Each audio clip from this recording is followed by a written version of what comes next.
तर आज आहे दीपामावस्या. तर दीपामावस्येच्या दिवशीची ही लगबग असते, प्रत्येकाच्या घरी असेल, तशीच माझ्या पण घरी आहे. तर सकाळी ना मी काय करते, पहिल्यांदा उठून ना असं सण वगैरे असलं ना झाडझूड करून घ्यायची, झाडून घ्यायचं आणि लगेच फरशी पण पुसून घ्यायची. तर इथे आहे माझं 4 रूमचं घर, तर तेवढं झाडून झालेलं आहे आणि फरशी पण पुसून झाली. तर कसं हे झालं ना तर मनाला कसं अगदी प्रसन्न वाटतं आणि सणासारखं वातावरण पण तयार होतं. तर चला आता फरशी पुसून मी लिंबू, मीठ आणि सोडा याच्याने ना दिवे घासून घ्यायचे मला. आणि आज बघा वातावरण कसं झालेलं आहे ना, पाऊस येतो सकाळपासून अगदी थोडा थोडा, आता थोडा बंद झालाय, पूर्ण असा अंधारलेलं आहे, मस्त तेच झालाय बघा.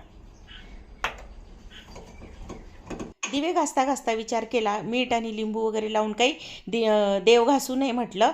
तर ते देव आहेत ना मोठ्या एखाद्या भांड्यात घेईल आणि साध्याच पाण्याने धुवून घेईल आणि एखाद्या झाडाला पाणी टाकून देईल म्हटलं.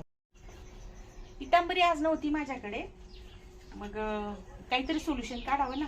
मग मीठ, सोडा आणि लिंबू एकत्र केलं आणि त्याच्याने आता हे घासते.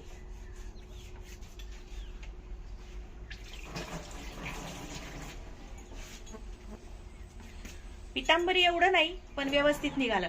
आणि मळ्यात राहतो आता, पितांबरी आणायला जायचं केव्हा, आणायची केव्हा, आणि काल माझ्या ना लक्षातच नाही राहिलं पितांबरी नाही आपली संपली असं. तर आता अशाच घासून घेते, मग आता लगेच याला पुसून घेते म्हणजे ना डाग नाही पडणार.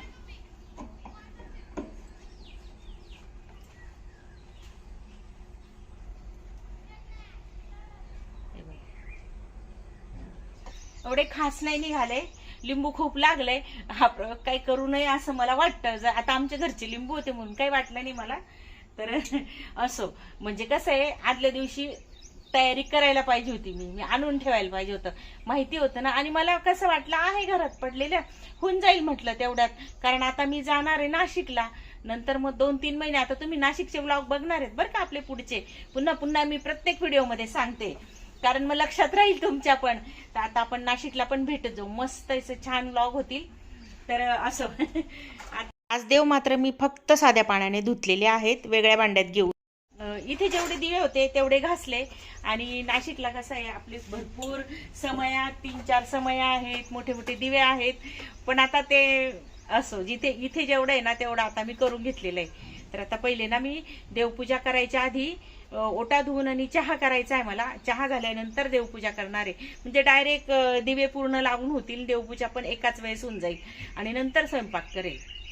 आणि याला नैवेद्य करायचा आहे, तो पण करायला घेते. चहा घ्यायचं डोक्यात होतं, पण म्हटलं तो विचार बाजूला ठेवला आणि सुरुवातीला ना देवघर म्हटलं पुसून घेऊया.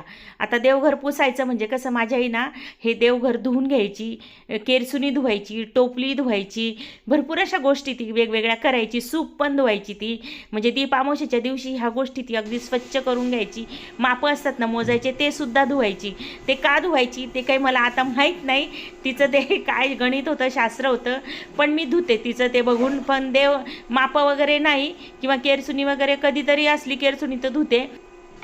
देवघर पुसून घेतले, ते आता वाळतंय. ऍक्च्युली ते धुतात, पण ना आज पाऊस पडतोय तर उगाचच ते लाकूड पण खराब होईल ना, तर म्हटलं स्वच्छ पुसून काढलं आणि नंतर मग देवपूजेचं सगळी तयारी करेल म्हटलं. मस्त चहा घेते. तिकडे देवघर वाळतंय, म्हटलं तोपर्यंत ना आपण हा गॅस ओटा, म्हणजे गॅस ओटा आणि आपली शेगडी ना ती सगळी अशी धुवून घ्यावी म्हटलं. कारण चहा करायच्या आधी ना म्हणजे सणाच्या दिवशी तुम्ही नेहमी बऱ्याच वेळा बघतात की माझं असं किचन ओटा धुण्याचं काय माहिती नाही, मला वाटतं की धुतल्याशिवाय काही करू नये सुरुवात. आणि लवकर उठल्यामुळे काय कामं पण पटपट होत जातात. आणि स्वयंपाकात काही नाही, आज शेपूची भाजी करायची आहे.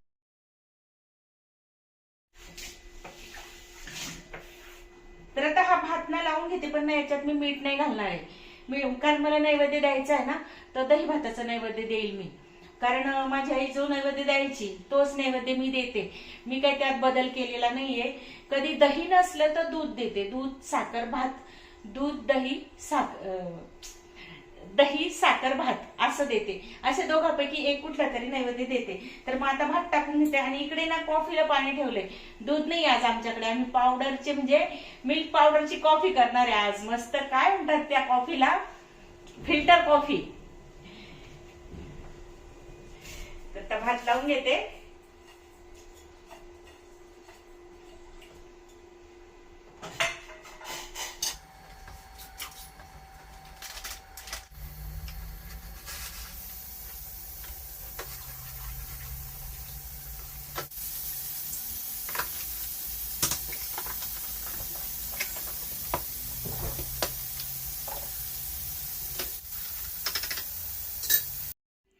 चला आता गरमागरम कॉफी प्यायला घेऊया.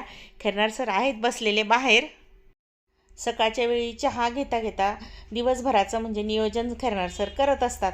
त्यांचं म्हणणं असतं की आता आज काय करायचं आहे, आज माझं काय काम आहे. कधी दुपारपर्यंत असतं किंवा कधी दुपारनंतरचं पण असतं. ते नियोजन होतं.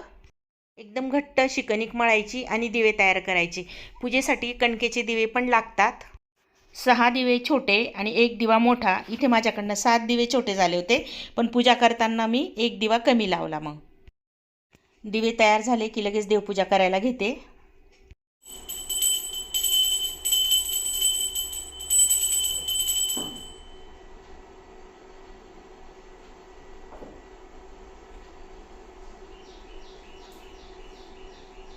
देवपूजा आता झालेली, आता दिव्यांची पूजा करू. मस्त आपल्या परसबागेतली फुलं खैरनार सर गेलेले आहेत तिकडे, काम करताय, त्यांचं चालू आहे. ते नव्हते तोपर्यंत तोडून आणले आणि छान असं देवांना आता छान वाटतंय. पण ते म्हणतात देव कुठे तुमच्याजवळ फुलं मागतात म्हणे, राहू द्या झाडावर. पण नाही ना, थोडंफार असं वाटतं ना देवाला फुल व्हायला तर छान वाटतं आणि पूजा पूर्ण झाल्यासारखं वाटतं. तर असं आता हे इतके छान मस्त तोडून आणलेले आहेत मी आपल्या बागेतले. मस्त किती सुंदर सुंदर फुलं आणि कलर तर बघा किती सुंदर आहे, अगदी 1 नंबर कलर आहेत. तर आता पहिले दिव्यांची पूजा करते. देवाची झाली आपली. दीपामावशीची पूजा मांडून घेऊया. जर तुमच्याकडे पाट असेल तर पाटावर एखादं कापड टाकायचं. चौरंग असेल ना तर चौरंगावरही कापड टाकलं तरी चालेल. पण माझं ना चौरंगावर ना आज देवघर ठेवलेलं आहे इथे, त्यामुळे मी काही ते उचललं नाही आणि पाट ठेवला आणि त्याच्यावर कापड टाकलं. कापड स्वच्छ असावं आणि म्हणजे धुतलेलं असावं. साधं असलं तरी चालेल आपलं ब्लाऊज पीस वगैरे. तर सुरुवातीला ना पहिले 1 दिवा साक्षीला ठेवायचा. मी जो मांडला आहे तो म्हणजे तांदूळ ठेवायचे, दिवा ठेवायचा, 1 फूल व्हायचं, हळदी कुंकू व्हायचं. नंतर समई ठेवलेली, म्हणजे जे जे दिवे तुम्ही धुतलेले आहेत ते अगदी याचप्रमाणे सगळे प्रत्येक असे लावत जाऊन आणि ठेवत जायचे. तर पहिला दिवा ठेवला तो साक्षीला होता. म्हणजे आपल्या पूजेच्या ह्याच्यात कुठे आपलं म्हणजे लक्ष विचलित झालं तर दिवा साक्षीला असतो आणि देवा तेवढं म्हणजे आपल्याला सांभाळून घेतो असं म्हणतात. तर त्यामुळे पहिले तो दिवा लावून घ्यायचा. नंतर हा दुसरा दिवा लावला. माझ्याकडे इथे जेवढे अवेलेबल होते तेवढे दिवे लावले आणि हे असं ना दिव्यांचं असं मस्त असं समईसारखं होतं. तर त्याच्यात मी ना कणकेचे दिवे ठेवलेले आहेत बघा. आता कणकेचे 6 दिवे ठेवले. 6ही दिवे पूर्ण पेटवून घ्यायचे. त्यांना पण हळदी कुंकू वगैरे लावायचं. प्रत्येकाच्या खाली मात्र तांदूळ ठेवायला विसरायचं नाही. आणि हा मोठा दिवा आहे ना तो दक्षिणेला ठेवायचा. दक्षिण दिशा अशुभ मानली जाते आपल्याकडे. तर तिकडनं येणारी नकारात्मक जी एनर्जी आहे ती कमी होते आणि घरात येणारी नकारात्मक एनर्जी दक्षिण दिशेला दिवा लावल्यामुळे पण कमी होते. घरात असा प्रकाश राहायला पाहिजे, त्यामुळे दक्षिणेला पण 1 दिवा हा असा लावायचा. तर आता दिवे सगळे लावून झालेले आहेत. आता नैवेद्य ठेवूया. भात, दही आणि साखर असा मी नैवेद्य देत असते. दह्याचा नैवेद्य आवर्जून आषाढ अमावस्येला द्यायचा, म्हणजे ना त्याच्यामुळे पण अगदी पॉझिटिव्ह एनर्जी आपल्या घरात येत असते. नमस्कार सगळ्यांना, दीप अमावस्येच्या खूप खूप शुभेच्छा. ह्या दिव्यांप्रमाणेच तुमच्याही सगळ्यांच्या आयुष्यात आरोग्य, धनधान्य, समृद्धी मिळू दे. बसीस ईश्वरचरणी प्रार्थना. असाच प्रकाश तुमच्या पण आयुष्यात येऊ दे, सोबत आमच्या पण येऊ दे. मी खैरनार सरांना खायचा शिप उपायात तुम्हाला म्हटले होते, तर आणि ते असं वाटण करून करते मी बघा. शेंगदाण्याचं कूट, हिरवी मिरची, लसूण असं वाटण तयार करते आणि नंतर मग फोडणी देते. खूप वेळा माणूस वेगळा विचार करतो, वेगवेगळ्या गोष्टी होत जातात. जसं जसं फ्लो असेल ना तसं तसं काही वेळेत जावं लागतं. माझा नेहमी अगदी साधा सोपा स्वयंपाक असतो. खूप जास्त तामझाम माझं नसतं. फक्त मात्र हिरवी पालेभाजी जास्त असली ना तर मग आमच्याकडे जास्त आवडून खाल्ली जाते. तर आता गरम पाणी त्याच्यात टाकणारे, फोडणी वगैरे दिली गेली, वाटण टाकून मस्त लगेचच कणिक मळून पोळ्या करून घेतल्या. कारण वेळ जरा जास्त झालेला आहे आज ना, देवपूजा जरा मोठी होती ना.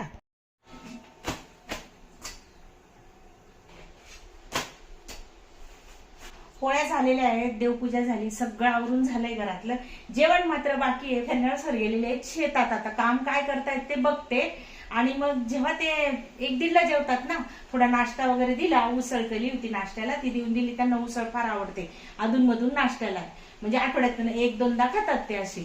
तर ती उसळ देऊन दिली नाश्त्याला. त्यांनी मग लगेच कामाला लागले ते त्यांच्या ते गेलेले आहेत. आता माझा स्वयंपाक पण झालेला आहे, सगळं झालेलं आहे. आषाढी अमावस्याचं आपलं म्हणजे दीप अमावस्याचं सगळं पूजा वगैरे सगळं झालेलं आहे. मी म्हणाली होती ना स्वयंपाक झाला की लगेचच खेळणार. सर आले म्हणजे लगेच आंघोळ करून बसतात डायनिंग टेबलच्या इथे येऊन, कारण त्यांना माहिती असतं की हिचा स्वयंपाक तयारच असणार आहे. म्हणजे 12 नंतर अगदी घड्याळाच्या काठावर काम चालू होऊन जातं मग माझं. सकाळपासून शेतात काम करतात त्यामुळे भूक तर लागणारच ना. या मंडळी जेवायला या जेवायला. शेपू पालकची भाजी आहे आमच्याकडे, वाटून गाठून हो मिक्सरला. खीर नको म्हटले खैरनार सर, भात छान शिजलेला होता, पण ते म्हटले की नको दही भात आणि साखर खाऊया आज. ते काही जास्त गोड खात नाही, मग त्याच्यामुळे ते म्हटले दही भात आणि साखर खाऊन घेऊ. म्हटलं चालेल. म्हटलं मग चला आम्ही जेवण करतो. आणि माझा हा व्हिडिओ ब्लॉग तुम्हाला कसा वाटला कमेंट करून नक्की सांगा. आवडला चॅनलला नवीन असाल सबस्क्राईब करा.